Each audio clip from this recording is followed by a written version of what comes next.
Salut les aquariophiles, c'est Aquamalin et aujourd'hui on se retrouve pour une petite vidéo qui sort un peu de l'ordinaire puisqu'aujourd'hui on va aller faire des achats dans une enseigne, dans une animalerie parce que j'ai envie de mettre en eau mon 80 litres et parce que pour les anciens abonnés mon 80 litres est vide actuellement parce que pour mon déménagement j'ai dû me séparer de mes poissons, ne vous inquiétez pas, ils sont chez une personne que je connais et qui s'en occupe très bien. Et puis parce que aussi je voulais faire un nouveau projet. Pour ce projet-là, c'est un peu tombé à l'eau parce que mon aquarium n'est pas assez grand. Je voulais partir sur un biotope africain, un lac du lac Tanganyika.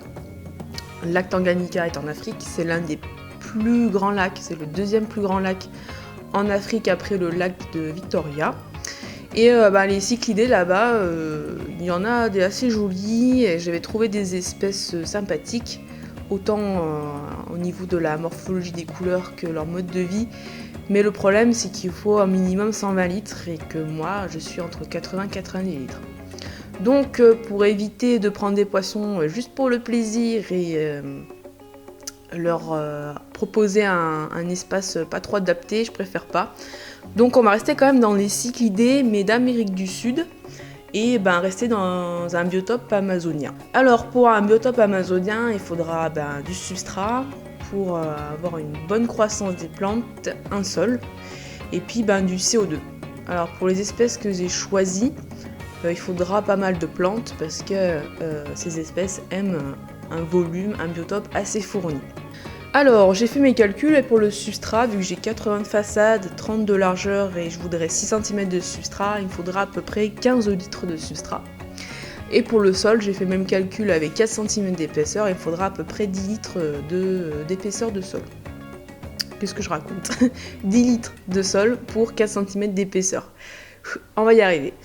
Et puis, il faudra du CO2. Donc au jour d'aujourd'hui on a pas mal de choses en termes de CO2, on a du CO2 liquide. Moi je suis pas trop fan de tout ce qui est engrais, CO2 liquide parce que des fois il y a d'autres composants à l'intérieur qui sont pas terribles pour les êtres vivants.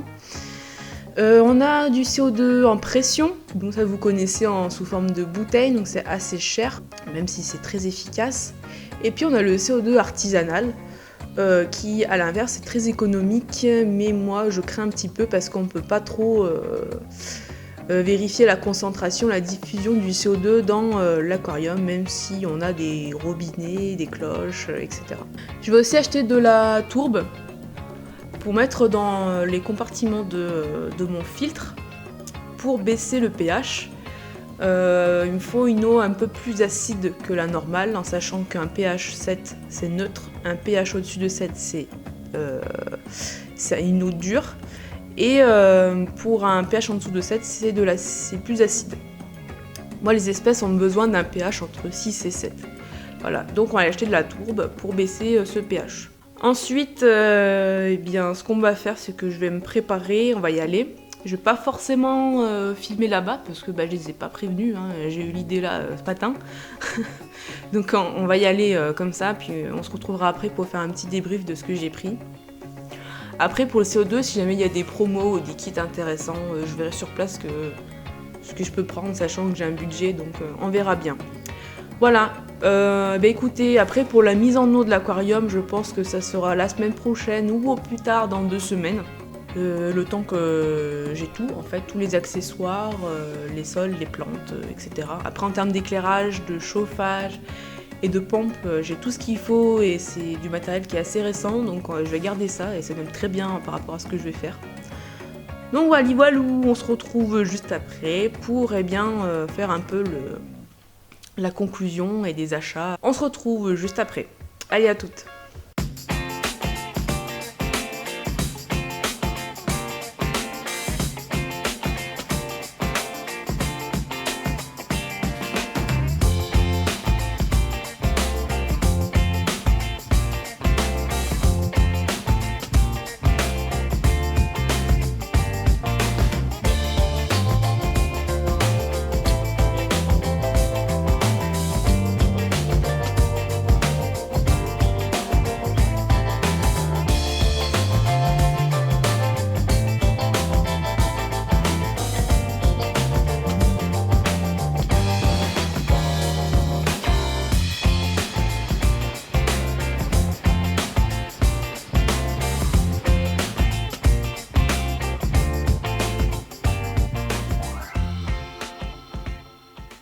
Salut les amis, on est de retour à la maison, donc j'ai pu terminer mes achats, c'était un peu plus compliqué que prévu, j'ai dû faire quelques allers-retours. Alors, j'ai tout ce qu'il me faut. Par contre, quand je suis allée à la première animalerie, j'ai pas trouvé grand chose, j'étais un peu déçue. Bon, alors en termes de substrat, il y avait du choix, hein, mais c'est quand même assez cher. Du coup, j'ai pensé, comme il me fallait 14 litres, environ 14 kilos, c'est pas tout le temps la même chose, mais du coup je suis partie sur un 10 litres de Manado, de la marque JBL. Donc le Manado c'est quoi, pour ceux qui connaissent pas, c'est un sol qui va servir de substrat et qui à la base est neutre. C'est un sol que quand on va le mettre dans l'aquarium, au début il n'y aura rien dedans. C'est pendant le cyclage de l'aquarium et les premiers mois de maintenance avec les plantes et les poissons et les bactéries que le sol va se gorger en fait en éléments nutritifs. C'est grâce en fait à l'urée, aux feuilles en décomposition, les plantes en décomposition, ça va être avec les petites matières volatiles à l'intérieur de l'eau, les bactéries, la nourriture qu'on va rajouter dans l'eau, tous ces composants vont s'infiltrer dans le sol, le nourrir, et ça va constituer un vrai substrat avec plein d'éléments nutritifs à l'intérieur et où les plantes vont puiser dedans, voilà, pour favoriser leur croissance.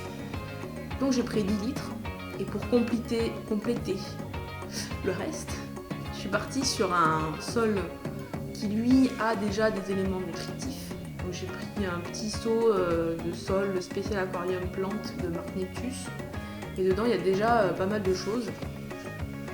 Et vous allez voir, c'est pas du tout comme le Manado qui s'apparente plutôt à un petit gravier. Là on dirait vraiment du terreau. Voilà. J'essaie de pas en foutre partout, mais voilà. Ça fait une sorte de terre, comme ça. Et il y a déjà pas mal de choses à l'intérieur.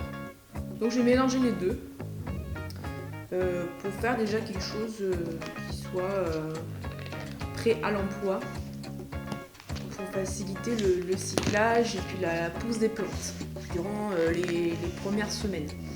Voilà. Donc le substrat, c'est bon, c'est fait. Pour le sol, alors le sol pareil, j'ai pas trouvé ce qu'il me fallait là-bas. Il y avait beaucoup de quartz, vous connaissez hein, les quartz en animalerie, il y a tout ce qui est fluorescent, un peu les trucs artificiels. On a aussi les sables de Loire. Donc sables de Loire, j'en ai pas pris parce que je vous avais dit je voulais pas prendre quelque chose avec une granulométrie trop fine pour éviter de faire pourrir les racines. Et après on a un peu tous les nouveaux sols, un peu aquascape, du style des ardoises concassées, des galets ultra blancs, mais il n'y avait pas de gravier naturel du tout. Et du coup je suis repartie, je suis allée à l'animalerie qui est à côté de chez moi, et par ma grande surprise, il avait plein de choses, et pourtant c'est hyper petit chez lui. Hein. Il a, je sais pas, un mini rayon aquariophilie, ça fait une taille d'une bibliothèque, et dedans c'est tout blindé de plein de produits. Et là je trouve quoi? Je trouve le sol, il restait 2 paquets, il me fallait 10 kilos et c'était 5 kilos chacun, donc parfait. C'est une sorte de gravier naturel. Voilà, mais c'est tout simple, il n'y a même pas de marque spécifique. Hein.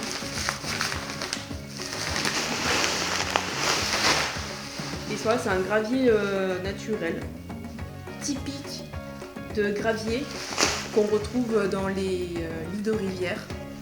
C'est exactement ça, donc un peu de toutes les tailles. C'est un peu hétérogène, mais en fait, tout ensemble, ça fait vraiment quelque chose de très naturel. Donc là, j'étais très contente, c'est pas cher du tout. J'en ai pour 4 € le paquet. En animalerie, ça commence dans les 5 ou 6 € pour 5 kilos, je crois. Enfin bon, c'est un peu plus cher. Voilà. Et aussi, il avait de la tourbe et il avait 2 produits différents. J'ai halluciné. Alors moi, j'ai pris le petit paquet parce que j'avais pas besoin d'un truc énorme. Donc moi, j'ai pris la Tormec Active. Donc c'est de la tourbe sous forme de petits granules, de pelés, ils appellent ça. C'est comme les petits granules qu'on donne aux axolotes, des petits pelés. Là ça se mange pas, hein, c'est de la tourbe. Alors, à l'intérieur on a un petit papier, on a une chaussette. Alors tout ce qui est charbon, billes, douilles en céramique, tourbe, tous les produits comme ça, il y a toujours une petite chaussette avec. Vous voyez. Là il y a un petit bout en plastique pour la tenir droite au fond. Voilà. Et on met à l'intérieur les produits. Donc là c'est une boîte pour 800 litres, moi il fait 80 litres donc j'en mets 10 fois moins, je vais mettre une bonne poignée, une petite poignée.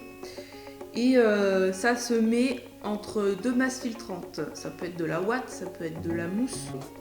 Cette tourbe elle se prépare 24 heures avant, donc il faudrait que je la mette dans l'eau. Alors ils disent pas pourquoi, mais je pense que c'est pour enlever toutes les impuretés et toutes les matières qui sont indésirables dans l'aquarium. Et puis je vais montrer à quoi ça ressemble quand même parce que c'est intéressant de vous montrer.